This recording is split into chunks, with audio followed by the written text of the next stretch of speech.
Jake Morrison stood at the large window of the space station New Geneva, watching the stars. He had been there for 18 months now, trying to make peace between three alien groups that hated each other. The job was getting harder every day. The space station floated in neutral space, far from any planet. It was built just for these peace talks. The humans had spent millions of credits to build it, hoping it would help end the war that was coming. But so far, nothing had worked. Jake turned away from the window and walked to his office. His assistant, Peter Walsh, was waiting for him with bad news. "Commander Morrison, the Zephyrians are angry again," Peter said. "Their leader, War Commander. Thrak says the Crystallans insulted their honor yesterday. He wants to leave the station." Jake sat down at his desk and rubbed his tired eyes. The Zephyrians were tall, strong aliens who loved to fight. They had red skin and sharp teeth, and they always wore armor. Their whole culture was about being warriors. They thought fighting was the best way to solve problems. "What did the Crystallans do this time?" Jake asked.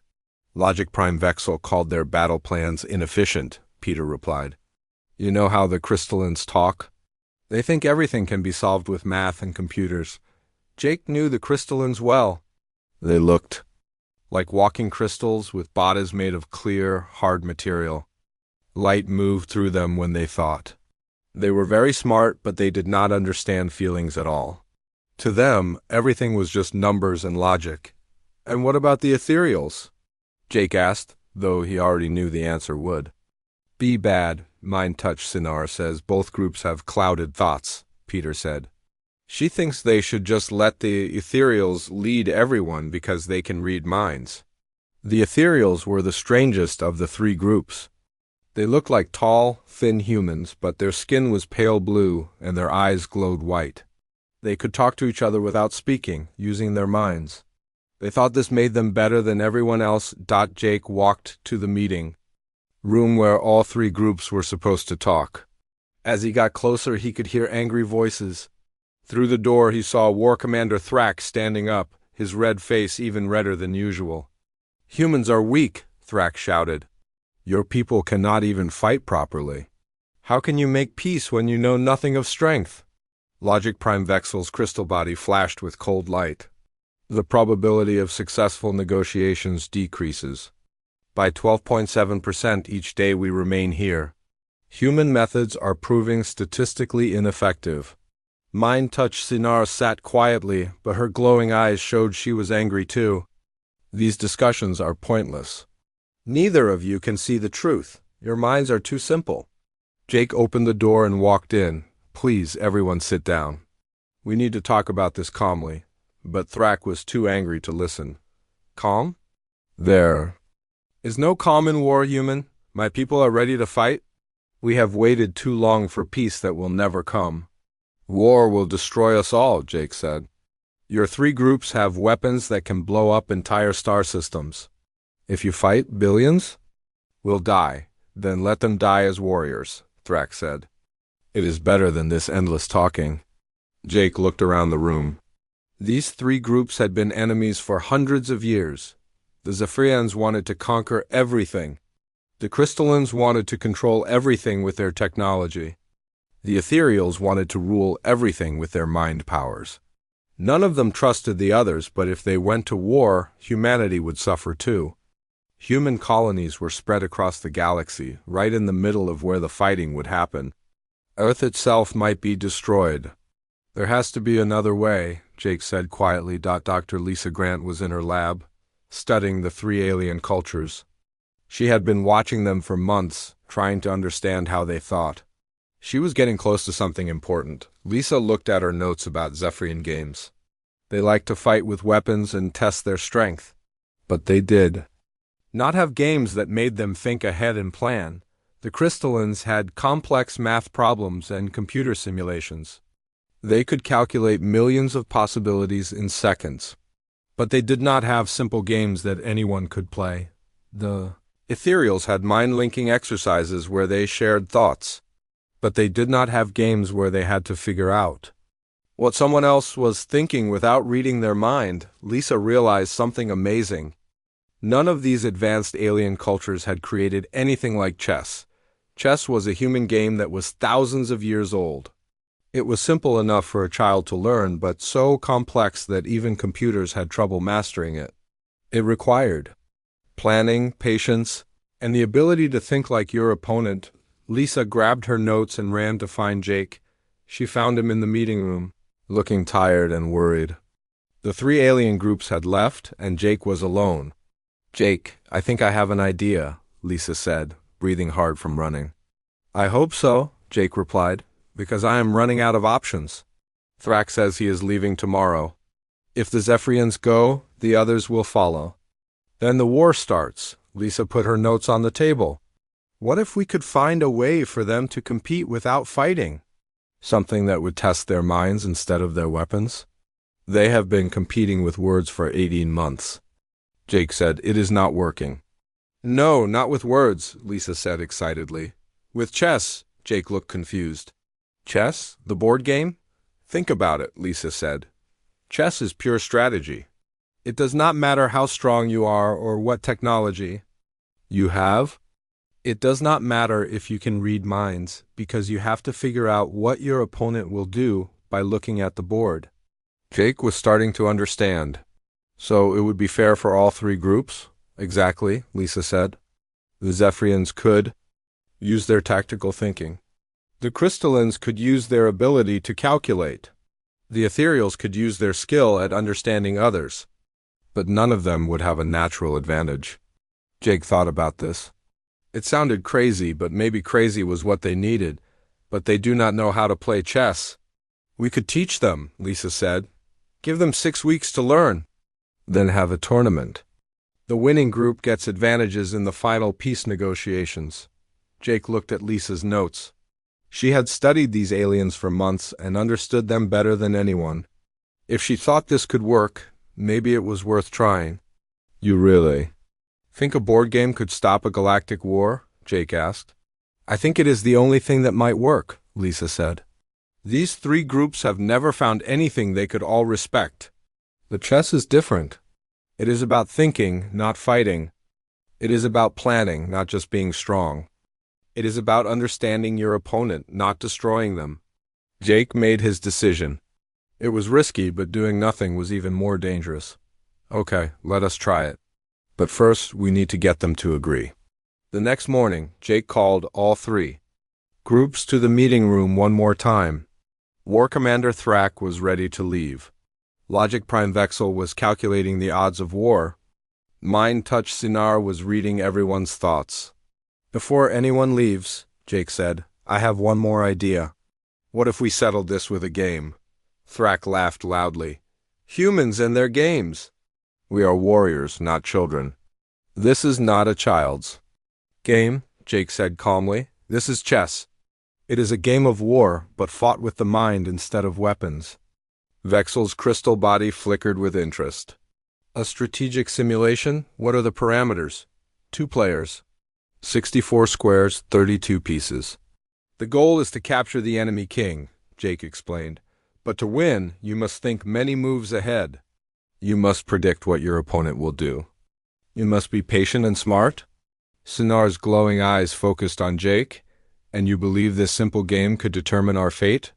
"I believe it could show which group has the best strategic minds," Jake said. "No weapons, no technology. No mind reading, just pure thinking." The three aliens looked at each other. For the first time in months, they seemed curious instead of angry. "If we agree to this," Thrak said slowly, "what are the terms?" 6 weeks to learn the game, Jake said. "Then a tournament. The winning group gets the best deal in the peace negotiations." Logic Prime Vexel calculated quickly. "The probability of success is unknown, but the alternative is war. The risk is acceptable." Mind Touch Sinar was quiet for a long moment. Then she nodded. "We will try your human game." Jake felt hope for the first time in months. Maybe, just maybe, a simple board game could save the galaxy. Jake Morrison had 6 weeks to teach 3 alien species how to play chess. It sounded impossible, but he had to try. The future of the galaxy depended on it. The first thing Jake did was call Bobby Chun. Bobby was the best chess player Jake knew. He had won the World Championship 3 times and now worked as a strategy teacher for the Federation. If anyone could teach aliens to play chess, it was Bobby. "You want me to do what?" Bobby asked when Jake explained the plan. "Teach 3 different alien species to play chess in 6 weeks, Jake repeated. "Then they will have a tournament too. Decide who gets the best deal in the peace negotiations." Bobby was quiet for a long time. "Jake, it takes years to become good at chess." 6 weeks is nothing, I know, Jake said. "But they just need to understand the game well enough to compete." "You do not have to make them masters," Bobby sighed. "This is crazy. But I guess crazy is better than war. I will come to the station." While they waited for Bobby to arrive, Jake set up separate areas for each alien group to learn. The Zephyrians would train in the red section of the station. The crystallines got the blue section. The ethereals would use the white section. Dr. Lisa Grant helped Jake pick human teachers for each group. They needed people who understood both chess and alien psychology. "The Zephyrians think like soldiers," Lisa explained. "They need someone who can explain chess like a battle." Jake chose Lieutenant Carl Rogers for the Zephyrians. Carl was a military officer who loved chess. He had fought in 3 wars and understood how warriors thought. "The crystallines think everything is math," Lisa continued. "They need someone who can show them the logical side of chess." For the crystallines, Jake picked Dr. Amy Stevens.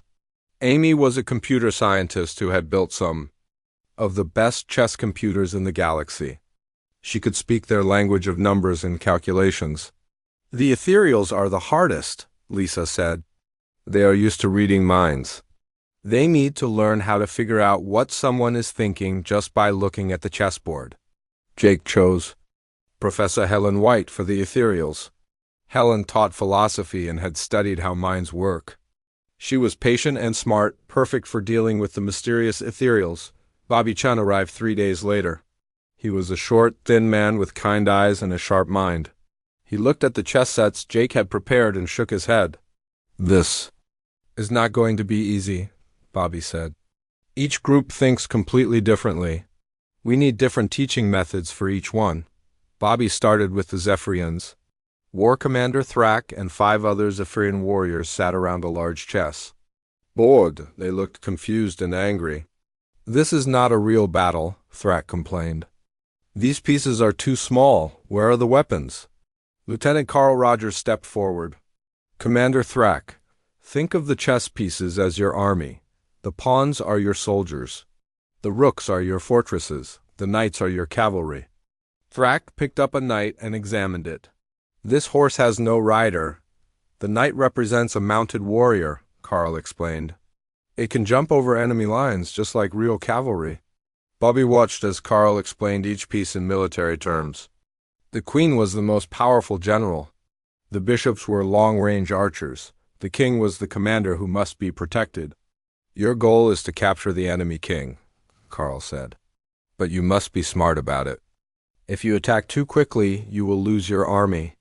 The Zephyrians liked this idea. They understood war, even if it was war on a small board, but they had problems too. Zephyrian culture valued quick, aggressive attacks. They wanted to charge forward with all their pieces at once. "No, no," Bobby said when Thrak tried to move all his pawns forward in the first few moves. "You must think ahead." "What will your opponent do if you attack here?" Thrak growled. "A true warrior does not worry about what the enemy will do." "A true warrior attacks, but a wise warrior wins," Carl said. "And to win at chess, you must think before you move." It took many days, but slowly the Zephyrians began to understand. They learned to use their pieces together like a real army. They discovered that sometimes retreating was better than attacking. The crystallines were different. Logic Prime Vexel and her team approached chess like a math problem. They wanted to know the exact value of each piece and the probability of winning from each position. "A pawn is worth 1 point, Dr. Amy Stevens explained. "A knight or bishop is worth 3 points. A rook is worth 5 points. The queen is worth 9 points. Vexel's crystal body flashed with understanding. "So if I trade my queen for 2 rooks, I lose 4 points of value. Exactly, Amy said. But sometimes a trade that looks bad on paper can be good for your position. The crystallines were very good at calculating. They could see many moves ahead and figure out complex combinations. But they had trouble with ideas that could not be calculated. Why is this move better than that move? Vexel asked, pointing to two similar positions. They have the same material value. Bobby looked at the board. This position gives you better piece coordination. Your pieces work together more effectively. But how do you calculate coordination? Vexel asked. You do not calculate it, Bobby said. You feel it. You understand it through experience. This was hard for the crystallines. They wanted everything to be logical and precise. The idea that some chess knowledge came from intuition was difficult for them to accept, but they were fast learners. Once they understood a concept, they never forgot it. They built up a huge database of chess knowledge in their computer-like minds. The Ethereals were the most challenging group to teach. Mind Touch Sinar and her followers kept trying to read their opponent's thoughts during practice games. That is cheating, Professor Helen White said firmly. In chess, you can only use what you see on the board. But we always know what others are thinking, Sinar replied. It is natural for us. Chess is not about reading minds, Helen explained. It is about reading the position. You must figure out what your opponent will do by understanding the chessboard, not by looking into their thoughts. Bobby worked with the Ethereals personally. He showed them how to analyze a position by looking at piece activity, pawn structure, and king safety. See how the white pieces are attacking the black king? Bobby asked, pointing to the board. The black player must defend, so white has the initiative. Sinar studied the position carefully. The black king is in danger. Black must move the king or block the attack. Exactly, Bobby said. You figured that out without reading anyone's mind. You used logic and observation? The Ethereals were naturally good at seeing patterns and understanding long-term plans. Once they stopped trying to read minds, they showed great skill at positional chess, but they had their own problems. Ethereal culture emphasized group thinking. They were used to making decisions together, sharing all their thoughts. In chess, each player had to think alone. I cannot hear my teammates, Sinar complained during a practice game. How can I make decisions without their wisdom? Chess is about individual thought, Helen said. You must trust your own mind. As the weeks passed, something amazing happened. The three alien groups began to respect each other's different approaches to chess. The Zephyrians admired how the crystallines could calculate complex tactics. Their minds are like perfect weapons, Thrax said after watching Vexel solve a difficult puzzle. The crystallines were impressed by the Ethereals' deep understanding of strategy. They see patterns that our calculations miss, Vexel admitted. The Ethereals respected the Zephyrians' fighting spirit. They never give up, even in hopeless positions, Sinar observed. Jake and Lisa watched the group's training and saw something they had not expected. The aliens were not just learning chess. They were learning about each other. Look at that, Lisa said, pointing to the training area. A young Zephyrian warrior was asking a crystalline player to explain a tactical move. They are actually talking to each other. And learning from each other, Jake added. He saw an ethereal showing a Zephyrian how to improve his long-term planning. Bobby Chun was amazed by how quickly the aliens learned. They are all brilliant in different ways, he told Jake. The Zephyrians have incredible tactical vision. The crystallines can calculate faster than any computer. The Ethereals understand strategy better than most human masters.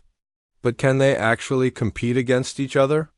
Jake asked. Oh yes, Bobby said with a smile. This tournament is going to be very interesting. Each group has developed their own style of play, but they are all getting very strong. With 1 week left before the tournament, Jake made an announcement. Representatives from across the galaxy would come to watch the games. The tournament would be broadcast to every world in the Federation. The whole galaxy will be watching, Jake told the three groups. You will show everyone that intelligence and strategy are better than violence and war.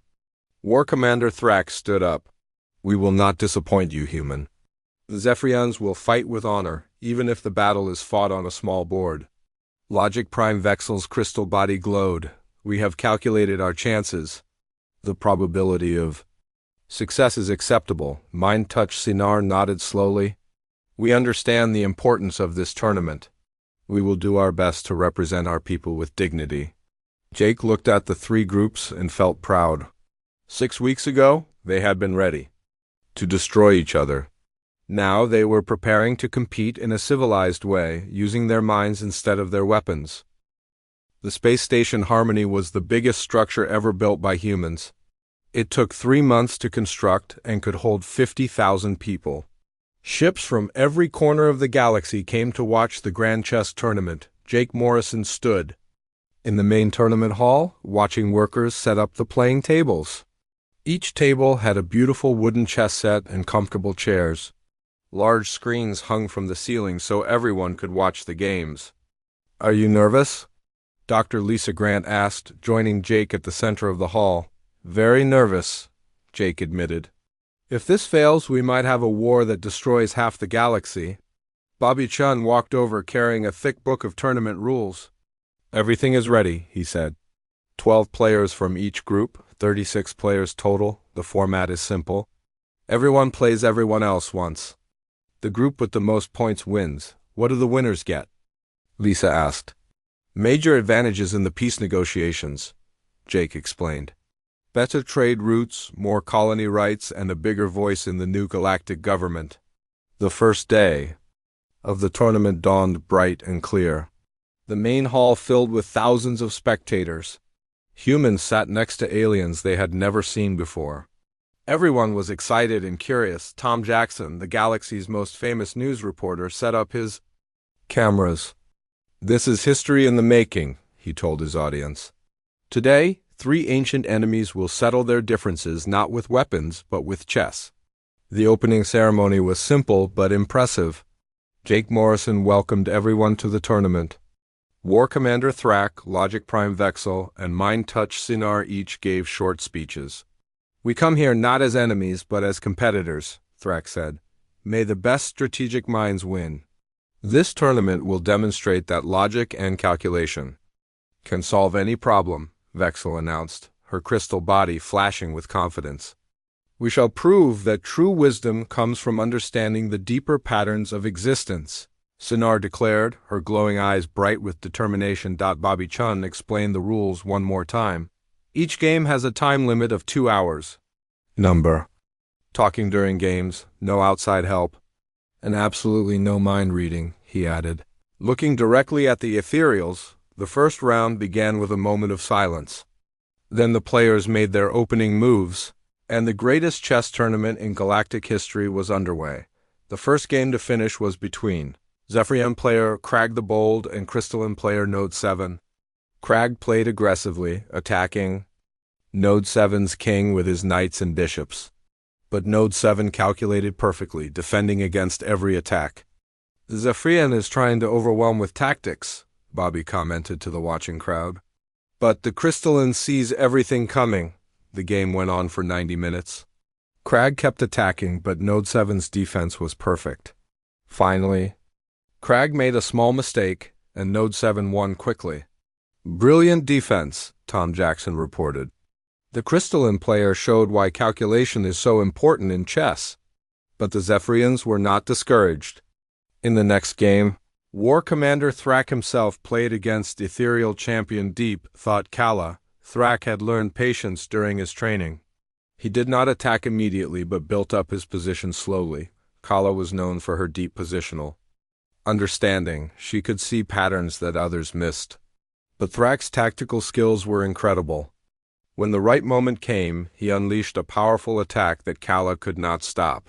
"The Zephyrian has learned to wait for the right moment," Bobby observed. "That makes him very dangerous." The ethereals won their share of games, too. Mind Touch Sinar played against Crystalline Logic Prime Vexel in the most watched game of the first day. Both players were incredibly strong, and the game was close from start to finish. Sinar showed why the ethereals were feared strategists, she slowly improved her position, making small moves that seemed unimportant but created long-term advantages. Vexel calculated brilliantly, but even her computer-like mind could not find a way to break Sinar's perfect strategy. "This is positional chess at its finest," Bobby explained to the audience. "The ethereal is not attacking directly. She is slowly suffocating her opponent." After 6 hours of play, Vexel resigned. She had run out of good moves. Sinar had won through pure strategic skill. "A masterpiece," Tom Jackson announced. The ethereal player showed why planning and patience are so important in chess. As the days passed, the tournament became more intense. Each group had their own style, and all three styles were working. The Zephyrians played like warriors. They looked for tactical combinations and sacrifices. When they found a chance to attack, they struck hard and fast. Their games were exciting to watch, full of dramatic moves and unexpected turns. Young Zephyrian player Vex the Quick became famous for his brilliant tactical play. In one game, he sacrificed his queen to deliver checkmate in just 20 moves. The crowd gasped as they watched the beautiful combination unfold. "That is how a true warrior plays chess," Thrax said proudly. "Quick thinking and bold action." The Crystallines played with perfect precision. They calculated every move carefully and rarely made mistakes. Their games were longer and more technical, but they showed the power of pure logic. Logic Prime Vexel became known for her incredible endgame skill. She could win positions that looked impossible. In one famous game, she won with just a king and 2 pawns against a rook and knight. "The crystalline mind is like a perfect chess computer," Dr. Amy Stevens observed. "They never miss anything." The ethereals played the most mysterious chess. Their moves often looked strange at first, but they always had deep reasons. They understood chess positions in ways that others could not, Deep thought Kala amazed. Everyone with her ability to play seemingly random moves that turned out to be brilliant. In one game, she moved her queen to a square where it could be captured. But this move set up a winning combination 10 moves later. "The ethereals see patterns that we cannot understand," Professor Helen White explained. "They think about chess in a completely different way." The tournament was not just about winning and losing. Something more important was happening. The three groups were learning to respect each other. When Crag the Bold lost a difficult game to ethereal player Wisemind Door, he stood up and bowed to his opponent. "You played with great wisdom," he said. "I am honored to have faced such skill." This was shocking. Zephyrians never showed respect to their enemies. But chess was changing how they thought about competition. The Crystallines were changing too. After Node 7 won a brilliant tactical game, she spent an hour analyzing the position with her defeated Zephyrian opponent. They studied the key moves together, sharing their understanding. "In the past, we would have seen this as weakness," Vexel admitted to Jake. "But now we understand that learning from others makes us stronger." The ethereals were perhaps the most changed of all. They had always believed that their mind-reading abilities made them superior to other species. But in chess, they had to compete on equal terms. "We have learned something important," Sinar told Lisa Grant. "Individual thought has power that collective consciousness cannot match. Each mind has its own unique way of seeing the truth." The tournament was also becoming a huge success with the watching galaxy. Chess clubs formed on hundreds of worlds. Children of different species learned to play together. The game was spreading faster than anyone had expected. "Chess is becoming a universal language," Tom Jackson reported. "Species that have never spoken to each other are now playing games and sharing ideas." But the most important change was happening between the three main groups. They were starting to work together in small ways. When a crystalline player had a technical problem with his chess clock, a Zephyrian engineer fixed it quickly. When an ethereal player felt sick, a crystalline medical expert helped her feel better. "They are becoming friends," Lisa observed to Jake. "Chess is teaching them that competition does not have to mean hatred." As the tournament entered its final week, the results were very close. All three groups had won about the same number of games. The championship would be decided by the last few rounds. "This is exactly what we hoped for," Bobby Chun said. None of the groups is clearly superior. They are all learning from each other and growing stronger. Jake looked around the tournament hall. Thousands of beings from across the galaxy were watching chess games with fascination. Former enemies were analyzing positions together. Children were learning that differences could be celebrated rather than feared. Maybe we really can have peace, Jake said quietly, but the tournament was not over yet. The final games would determine not just who won the championship, but what kind of galaxy they would all live in.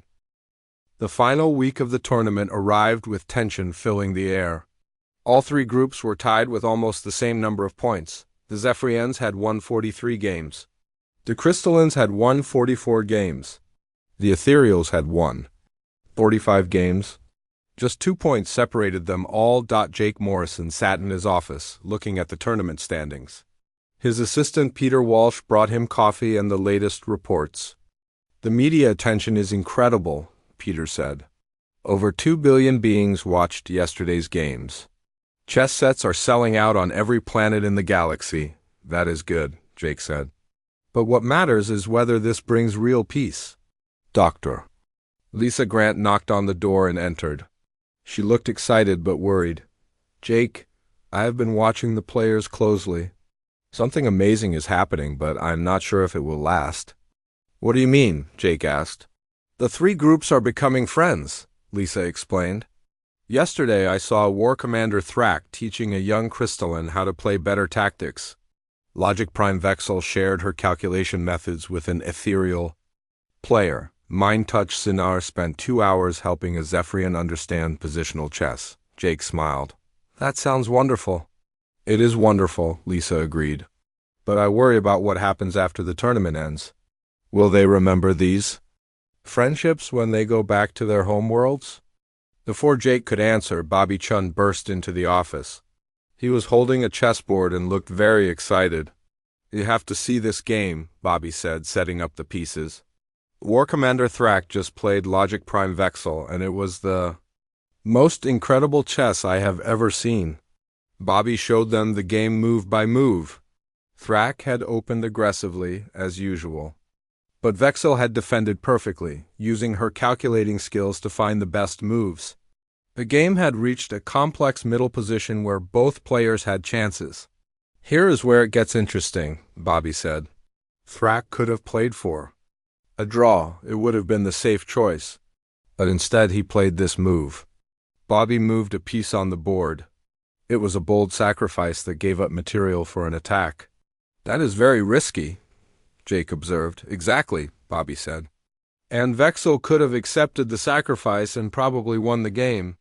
But look what she did instead, Bobby showed Vexel's response. Instead of taking the sacrifice piece, she had made a counter-sacrifice of her own. She gave up her advantage to keep the game balanced, Lisa said, understanding immediately. Both players chose the more difficult path, Bobby explained. They wanted to play the most interesting chess possible, not just win at any cost. Jake realized what this meant. They are competing, but they also respect each other. More than that, Bobby said. They are creating something beautiful together. The tournament hall was packed for the final day. Representatives from every major world had come to watch. The atmosphere was electric with excitement and hope. Tom Jackson set up his cameras for what he called the most important sporting event in galactic history. His broadcast would reach every corner of known space. Today we find out which group has the best chess players, Tom announced to his audience. But more importantly, we find out whether different species can compete without destroying each other. The final round featured the strongest players from each group. War Commander Thrak would play Mind Touch Sinar Logic Prime. Vexel would face Zephyrian champion Crag the Bold Deep Thought. Kala would battle Crystalline Master Node 7, but Jake had planned something special for the very last game. The three group leaders would play in a unique three-way match. Each would play against the other two at the same time, using a special format that Bobby had designed. This has never been tried before, Bobby explained to the crowd. Each player has 2 boards.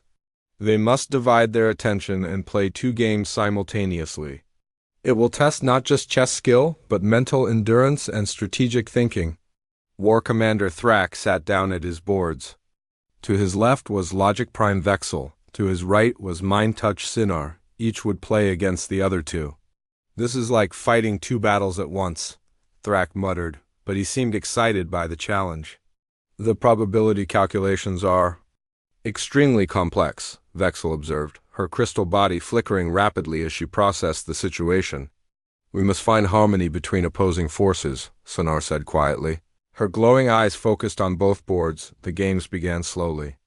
Each player had to think about two different positions at the same time.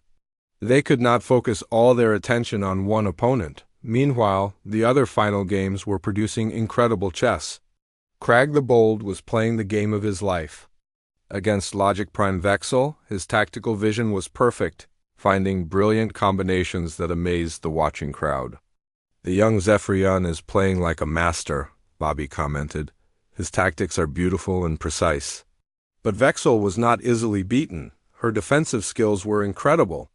Every time Crag found a clever attack, she found an even cleverer defense. "This is why the crystallines are so dangerous," Dr. Amy Stevens observed. "They never panic. They just calculate the best move and play it." On another board, Deep Thought Kala was showing the ethereal style at its finest. Her moves seemed random to most observers, but each one improved her position in subtle ways. "The ethereal is playing chess like poetry," Professor Helen White explained. "Each move has meaning that only becomes clear much later." Node 7 was struggling against Kala's mysterious style. The crystalline's calculations could not penetrate the deep patterns that Kala was creating, but the most fascinating games were the three-way matches in the center of the hall. Thrak, Vexel, and Sinar were each playing two games at once, creating a complex web of competition and strategy. Something extraordinary happened in the middle of these games. Thrak was winning against Vexel, but losing to Sinar. Vexel was beating Sinar, but struggling against Thrak. Sinar was defeating Thrak, but behind against Vexel. Each player had a choice. They could focus on winning their better position and try to finish quickly. Or they could try to help their losing position and keep all games balanced. One by one, they all made the same decision. Instead of pressing their advantages, they chose to keep the games equal and interesting. "They are not just competing," Lisa Grant whispered to Jake. "They are collaborating to create the best possible chess." The crowd watched in amazement as the three leaders played some of the most beautiful chess ever seen. Every move was brilliant. Every response was perfect. The games flowed like a complex dance where each partner knew exactly what the others would do. Hours passed. The regular games finished with victories for all three groups. The final standings were still incredibly close. Everything would depend on the three-way matches. As the games entered their final phase, something unprecedented happened. War Commander Thrak was in a position where he could force a win against Logic Prime Vexel. The move was clear and strong. Everyone expected him to play it. Instead, Thrak made a different move. It was still good, but it allowed Vexel to find a drawing combination. The game remained balanced. Why did he do that? A Zephyrian spectator called out. Thrak looked up from the board. "Because winning is not always the most important thing," he said. "Sometimes creating something beautiful together is more valuable than victory alone." Logic Prime Vexel's crystal body flashed with understanding. When her turn came, she also chose a move that kept the games balanced rather than pressing for an advantage. Mind Touch Sinar nodded approvingly. "We have learned the deepest lesson of chess," she said. "The goal is not to destroy your opponent, but to bring out the best in each other." The three games ended simultaneously in draws. No one had won, but everyone had played magnificently. The crowd was silent for a moment. Then applause began, slowly at first, then building to a thunderous roar. Beings from dozens of species stood and cheered for what they had witnessed. Bobby Chun wiped tears from his eyes. "That was not just chess," he said. "That was art. That was poetry. That was hope for the future." Tom Jackson struggled to find words for his broadcast. "Ladies and gentlemen, we have just witnessed something that will be remembered for 1,000 years." Three ancient enemies chose cooperation over conquest, beauty over victory, and peace over war. The final tournament? Standings showed a three-way tie. Zephyrians, crystallines, and ethereals had all earned exactly the same number of points. What does this mean for the peace negotiations? A reporter asked Jake. Jake looked at the three group leaders who were analyzing their games together and laughing about the clever moves they had found. It means we have already achieved something more valuable than victory, Jake said. We have achieved understanding. But the real test would come next. Could this spirit of cooperation survive? When they returned to the serious business of creating a lasting peace.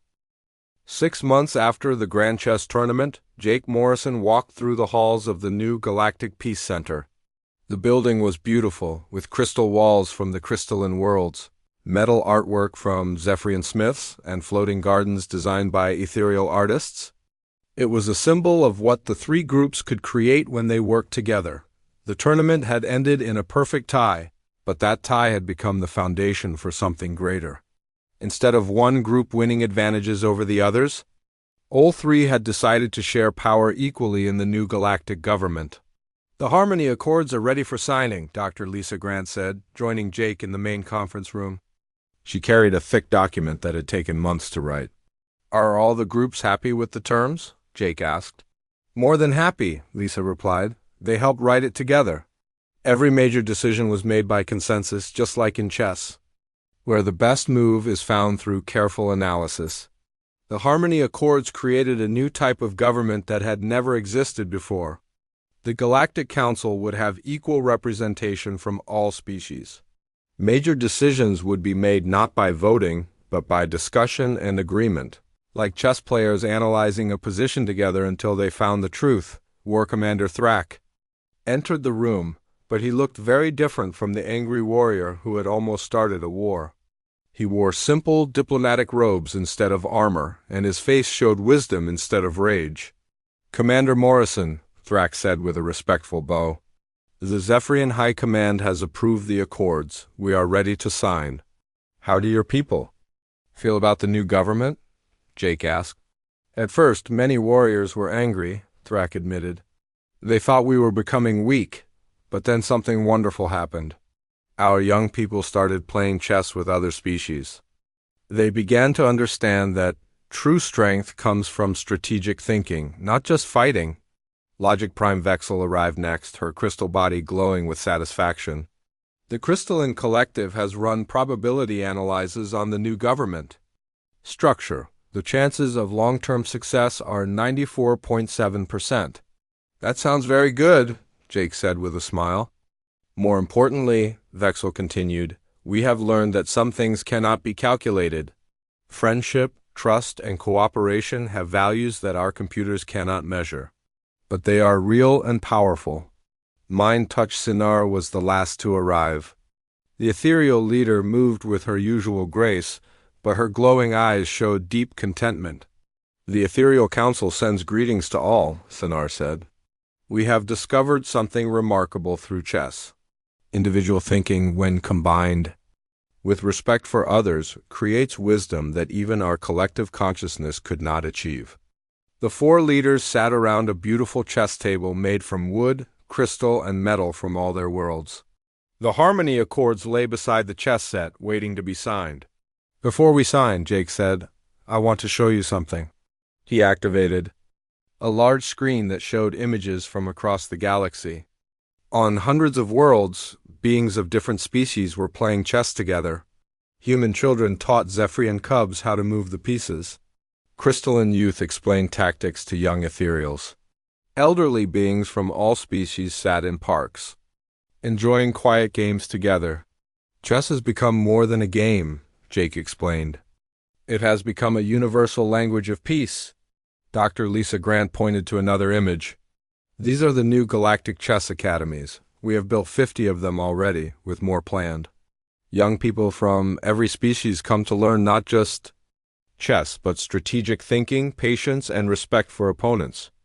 Bobby Chun, who now directed the academies, appeared on the screen from the main academy on Earth. Our first graduating class includes students from 43 different species. he reported. They are not just learning chess. They are learning to solve problems together. The screen showed more amazing sights. Former Zephyrian warships had been converted into mobile chess schools, bringing the game to remote planets. Crystalline computers were being used to analyze chess positions and teach strategy to everyone. Ethereal teachers were helping students understand the deep patterns that connected chess to life itself. The best part, Jake said, is what happened. To trade and science? The screen showed bustling spaceports where ships from all three groups worked together. Zephyrian engineering, crystalline technology, and ethereal research had combined to solve problems that no single group could handle alone. The new hyperspace engines use crystalline computers, Zephyrian materials, and ethereal navigation systems. Lisa explained. They are twice as fast as anything we had before. And the medical breakthroughs, Vexel added, combine our knowledge in ways that have saved millions of lives. Thrak pointed to images of joint military exercises. Our security forces now train together. But instead of preparing for war, they practice rescue operations and disaster relief. The most impressive image showed the new Galactic Research Station. Scientists from dozens of species work side by side, sharing knowledge and making discoveries that advanced all of civilization. This is what chess taught us, Sinar observed. That competition can make everyone stronger when it is based on respect and learning. Jake picked up the harmony accords. These agreements create the Galactic Chess Council as our primary diplomatic body. When conflicts arise, we will solve them through structured discussion and strategic analysis, just like analyzing a chess position. The Chess Council would meet monthly on the space station Harmony, which had been expanded into a permanent diplomatic center. Representatives would discuss problems, analyze solutions, and reach agreements through patient discussion rather than threats or force. What about military forces? Thrak asked, though he already knew the answer. All three groups will maintain defense fleets, Jake replied, but they will be used only for protection against external threats and natural disasters. The era of war between our peoples is over. The signing ceremony was simple but moving. Each leader took turns signing the accords with traditional instruments from their cultures. Thrak used a Zephyrian honor blade to carve his mark. Vexel used a crystalline light scribe to etch her signature. Sinar used an ethereal mind stylus to create her flowing mark. Jake signed with an old-fashioned human pen dot as the last signature was completed. Bells rang across the galaxy. On thousands of worlds, beings celebrated the beginning of a new era of peace. Tom Jackson, still covering the story after all these months, broadcast the historic moment to the entire galaxy. Today marks the end of the longest conflict in galactic history, he announced. 3 ancient enemies have become partners, thanks to a simple human game that taught them to think strategically about peace instead of war. But the real celebration was quieter and more meaningful. In the weeks that followed, the changes became clear to everyone. Trade routes that had been battlegrounds became highways of commerce and culture. The Zephyrian warrior tradition evolved into a dedication to protecting the innocent. Crystalline technology was shared freely to improve life for all species. Ethereal wisdom guided the development of new philosophies that helped different cultures understand each other. Jake Morrison was promoted to Director of Galactic Peace Operations, but his real job was much simpler. He spent his days watching beings from different worlds play chess together, solving problems through patience and strategic thinking. 1 year after the tournament, Jake received a message that made him smile. A remote planet on the edge of the galaxy had been contacted by explorers. The planet's inhabitants were a new species that had never heard of the Galactic Federation. The first thing the explorers did was teach them to play chess. Dr. Lisa Grant found Jake in his office, looking out at the stars with a contented expression. Any regrets? She asked. About what? About risking everything on a chess tournament. It could have failed. The 3 groups could have gone to war anyway. Jake thought about this seriously. I suppose it was a gamble. But chess taught me something important about taking risks. What is that? Sometimes the best move is not the safest move. Sometimes you have to sacrifice something valuable to create something beautiful. Outside the window, ships from dozens of species moved peacefully through space. Their navigation lights created patterns that looked almost like pieces on a cosmic chessboard. Besides, Jake added with a smile, we had one advantage that made me confident we would succeed. What advantage? Chess is a game that teaches you to think ahead, to consider your opponent's needs, and to find solutions that work for everyone. Any species smart enough to master chess is smart enough to choose peace over war. The galaxy had learned the greatest lesson of all.